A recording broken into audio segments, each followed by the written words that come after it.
The views and opinions expressed by the guest author or speaker during this live session are their own and do not necessarily reflect the views of Reader's Magnet. The content shared is for informational purposes only and does not constitute endorsement or promotion of any particular belief, ideology, or product. Hello, authors, book lovers, and storytellers. Welcome to another awesome day here at RM Hive. You're tuning in to Reader's Magnet's featured author interview. I'm your host, Revan, and some names carry history, others carry legacy, and every once in a while, a name carries both. And today's guest carries a middle name that tells a story all by itself. A story woven from strength, grace, resilience, and just the right touch of sass. Vera Lee's isn't just a name, it's a tribute, a living blend of three remarkable women, a great grandmother, a grandmother, and a mother, whose influence continues to shape the voice, values, and vision of the women we're about to meet. And rooted in her heritage and guided by powerful feminine example, she brings heart to every story she tells and intention to every space she enters.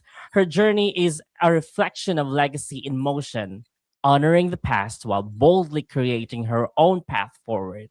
Please help me welcome the author of What to Do When Tears Aren't Enough, Janett V. Blanchard. Hi, Janett. Thank you for joining us here today at Reader's Magnet. How are you? I'm fine, thank you. Thank you for having me. Yes. And for all our viewers out there, Janett's book here, What to Do When Tears Aren't Enough, is going to be displayed at our booth during the London Book Fair in March. So if you want to go there, please check her book out. Once again, it's called When Tears Aren't Enough.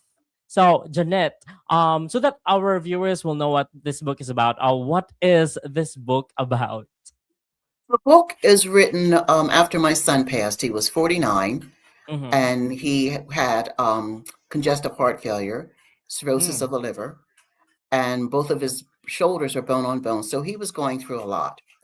So once he passed, my therapy was to start Mm. writing. And I just looked at it. I could be pitiful, I could be powerful. And I Mm-hmm. chose to be powerful and write the book and hoping that others will also glean from the story that I've told. Mm-hmm. Wow. So, it's a therapy. All of those pain, all of the sadness, the grief that you felt when when your son passed, must be really difficult to write, right? Because all of these emotions, you have to put them in paper. Was it difficult, by the way, when you were writing this? It was difficult because you figure when a person has those type of injuries and what's going on in their body, it Mm-hmm. was 2 years of suffering. And it Mm. was 2 years that we had to, because with cirrhosis, it's from drinking. So we got to a Mm. point where we had to just kind of separate ourselves. And that was my mourning period, if you will. Mm. It was 2 years that we were trying to be there to help him and also trying to keep our emotions together. Mm-hmm. So that was the hard part. But then once he was sick enough where he was in the hospital, that's when the therapy, not the therapy, but just being there for him and to Mm-hmm. help him and to help his daughter and just kind of get through it as a family. True. So, can you tell us about the inspiration behind writing this book? Well, I know my son would be don't mourn. Mm-hmm. His thing was he loved Frank Sinatra's song, Do It My Way. Mm-hmm. And so it was a thing where I don't want you mourning for me. This is how I want it. This Mm. is what I want.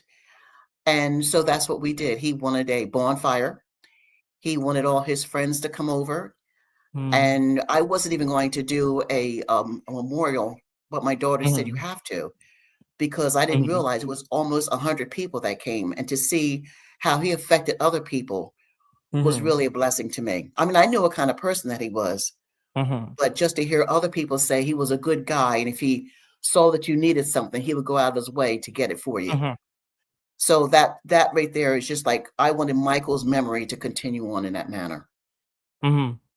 It's actually really sweet to know that your son told you that he doesn't want to be mourned. He just wanted a bonfire and invite all his friends, all his Yes. people, and realizing that he actually had impacts with a lot of people who actually visited, the bonfire. So, how did you feel about it when you actually found out that there were a lot of people for your son?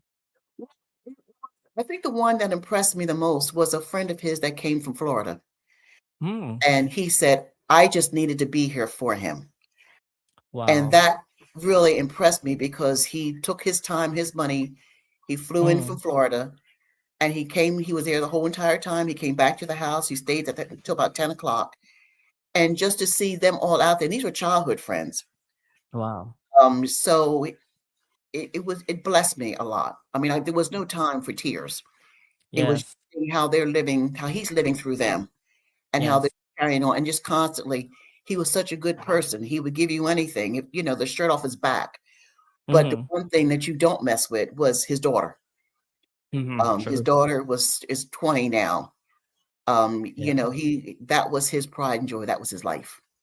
True. And then he had his sister and myself, and of course his brother. But the females in his life was almost like we didn't have to worry about anything because he's going to make sure that he was there for us if we needed something.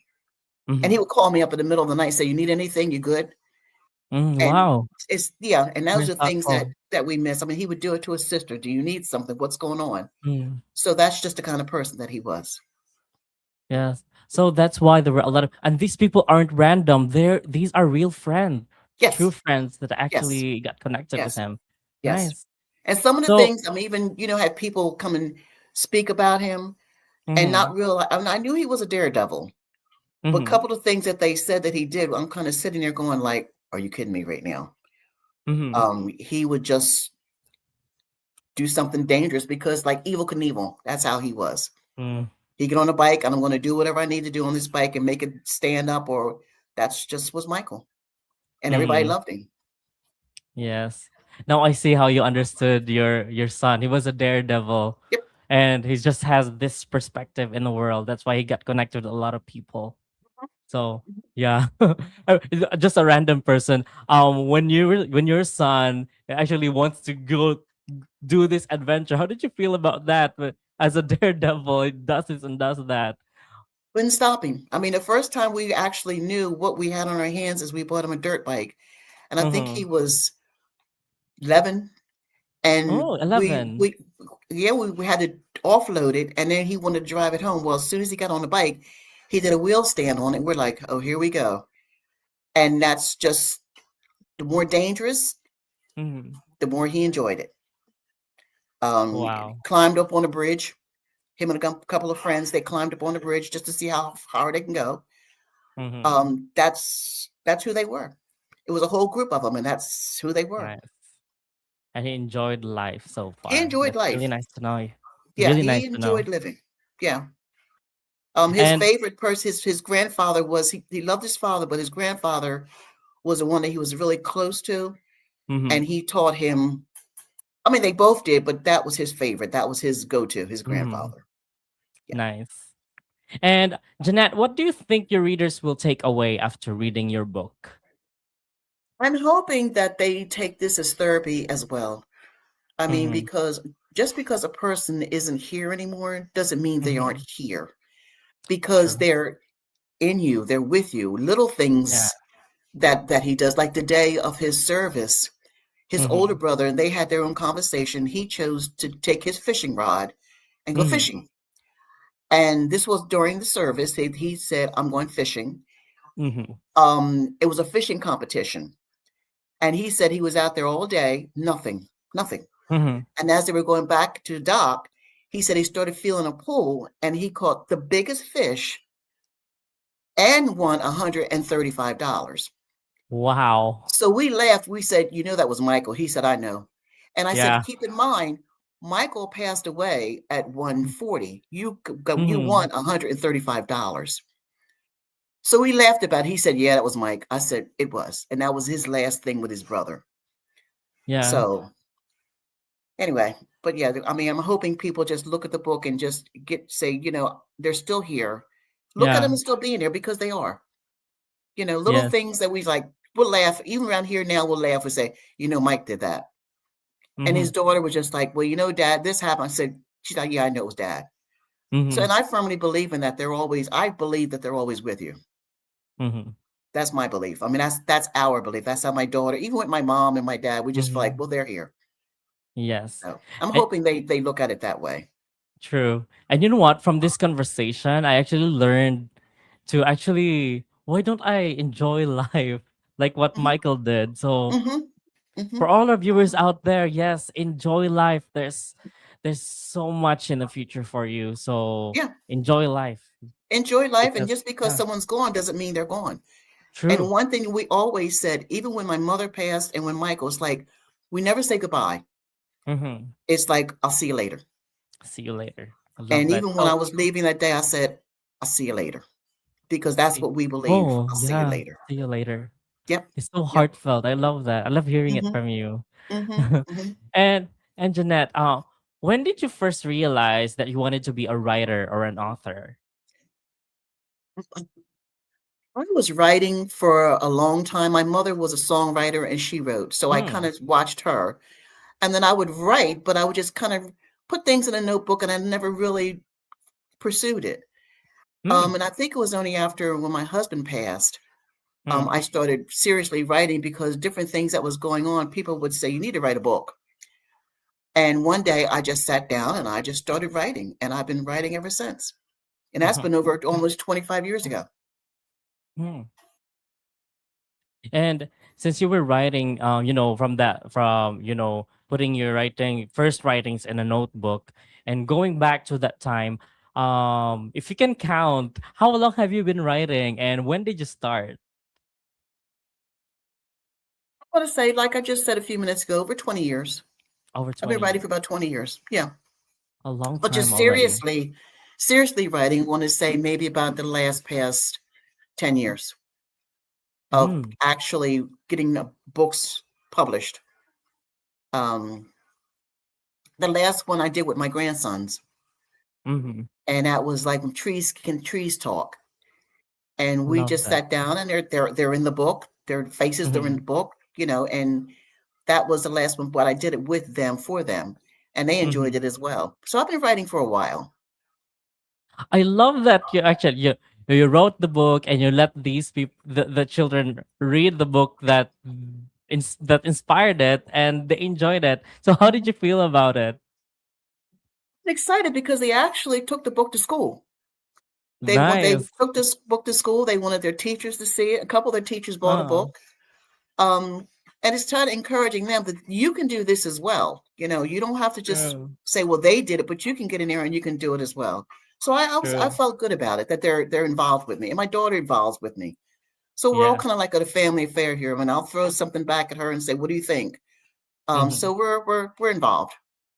Love that. It's something to be really proud of, Hmm. actually. Hmm. I Yes. am. And right now, Jeanette, I'd like to give the spotlight to you and tell us where we can find your book, or if you have other books as well, you can promote them. Um, I have. Uh, I'm sorry. That's all right. When this is it's kind of put me on a spot here, but it's like, can trees talk? Uh-huh. Um, this book here, What to Do in Tears on and Off, Walk It Mhm. Out, Mhm. and I have one that I'm ashamed to say that it's still the author is Now Mhm. What, and that was my very first book. And that was the one people were saying you should write, because with, like, I Mhm. had gone through so much, and I wrote the book, but I didn't get it published because there Mm. was a lot of personal stuff in there. And I mean, now I'm thinking about it's been a while. I may go and publish the book. Yeah. So I mean, I when something hits me, I'll sit down and I just start writing. I'll just start researching, Mhm.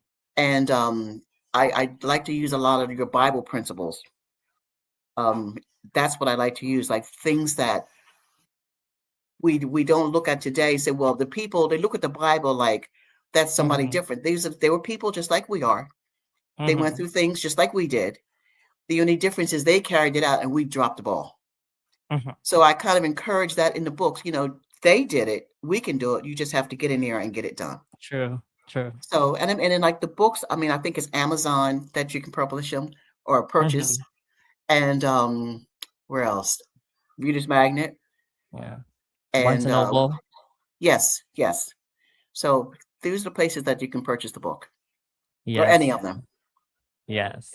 I'm actually very inspired by you right now saying, I have to write a book right now, just to have my legacy out there and tell all the people. That's why when we leave, it's not actually that we are leaving. We are still staying with with the ideas, with our memories and the book as well. So I love the idea that I you firmly actually believe, shared with that. but I firmly believe that death is not the end. Mm-hmm. I think it's the True. beginning. Yes. It's just another chapter, and Love they're that. already there ahead of us, preparing for us. And that's how I Yes. look at it. I And I love believe that. that with my heart. All right, Janett Blanchard, everybody, get your copy of What to Do When Tears Aren't Enough and Can Trees Talk. You can check them out on Amazon and Barnes and Noble. Check Janett Blanchard, check out her books as well. And also her book, What to Do When Tears Aren't Enough, will be displayed in Reader's Magnet's booth in Olympia, London in March 10 to 12. Go ahead and check this out when you go there to Olympia, London. And you might also want to check it on Amazon and Barnes and Noble. Buy the book, get your copy. And Janett, it has Yes. been an awesome time with you. Thank you for joining us here at Reader's Magnet. Thank you so much. And guys, let's open the pages and unravel the secrets of your personal odyssey. And I believe that your ink never runs dry. So go tell your story, you storyteller. This is your host, Revan. And as we say it here at Reader's Magnet, we share your story with the world. Bye for now. Stay awesome. Thank you.